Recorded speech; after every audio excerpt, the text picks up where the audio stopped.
welcome to Retro Phones Plus. If you saw our first intro video, you know we're going to be talking about the Xperia U, the S7 Edge, and the S6 Edge. Now this one isn't like the S7 Edge video per se.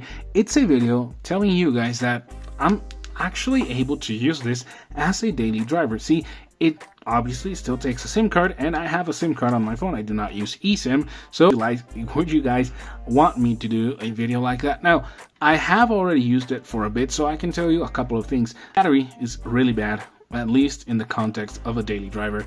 It is not something I would recommend. I'm getting like 4 hours of screen on time at most, right? This is the Exynos variant, so it gets kind of hot around here. If I'm using TikTok or anything else like that, it gets pretty warm. So again, that's not really good. The camera is decent, pictures, videos, not anything to post like a YouTube video worthy, but definitely for, the occasional photo you need, that's more than doable. It has a fingerprint sensor, although it does not unlock if the screen is locked. You have to wake up the screen and then you can unlock, which isn't that good. This is a phone from 2016, so it's 8 years old at this point. It's very, very old, an 8-year-old phone, but you can still use basically every Android app out there. I know there's a couple that don't work, but WhatsApp, how do you say it? WhatsApp, Facebook, TikTok, Instagram even I think still works. So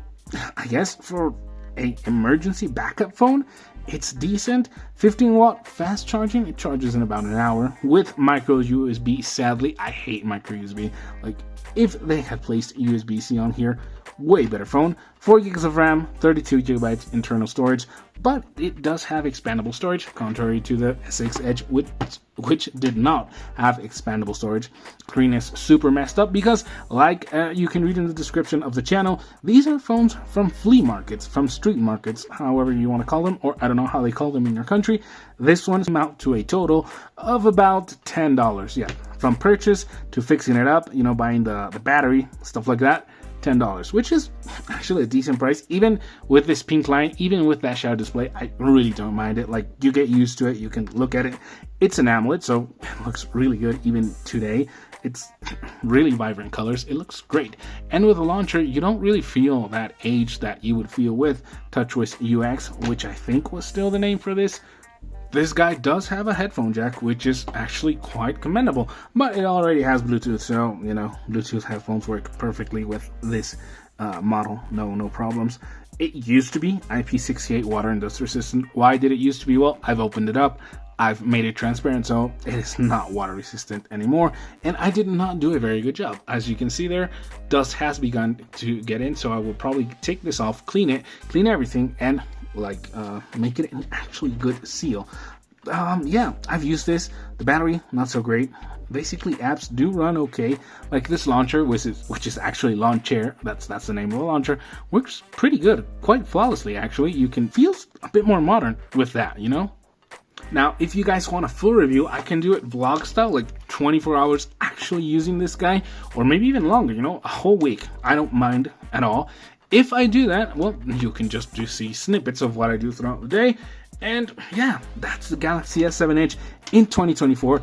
Decent enough for someone who isn't a power user. Now, if I do use this, I must say I will not be doing anything on social media here. Everything will be done with my Xiaomi 12, which is the one that's recording this. So I do have that extra perk that maybe someone who just has this doesn't have. That might be kind of, I don't know, off-putting to some of you guys. You may think it's not an actual review or an actually daily use, but I will use TikTok, which is one of the main social media apps that I use, and watch YouTube, WhatsApp, I know, all of those things. If you do want that, just comment, and I will do it. I don't know what else I can show you. Maybe the camera, although my camera is kind of full. The storage is kind of full, but let's take a picture right there. It's not bad. It's really not bad. I actually want to say it's quite decent even for the age. Look at this. The level of detail is quite good. The screen is messed up, but the photo looks great. Honestly, I personally have no problem using these photos from this phone, but again, that really depends on you guys. if you have one of these in your drawers, I would recommend taking it out, because these batteries, if you do not use them, Samsung batteries swell up so bad, really. The one that came with this phone from the market, like this, swelled up. Yeah, like a bag, literally. So charge them up a bit, use them, and store them away. Do not leave them stored without a battery, or do not leave them stored without some charge for a long period of time, because I've noticed that makes these batteries expand really bad. That's it for today. Thank you so much for watching. And if you want any other phones to be, shown on here, you can see at the intro video, I'm going to leave it pinned on the channel. You can see basically the whole collection of phones, about the whole collection, and I will definitely show any one of those on video for you guys. That's it. Thanks for watching, and I'll see you in another episode of Retro Phones and More, or Plus, however you want to say it.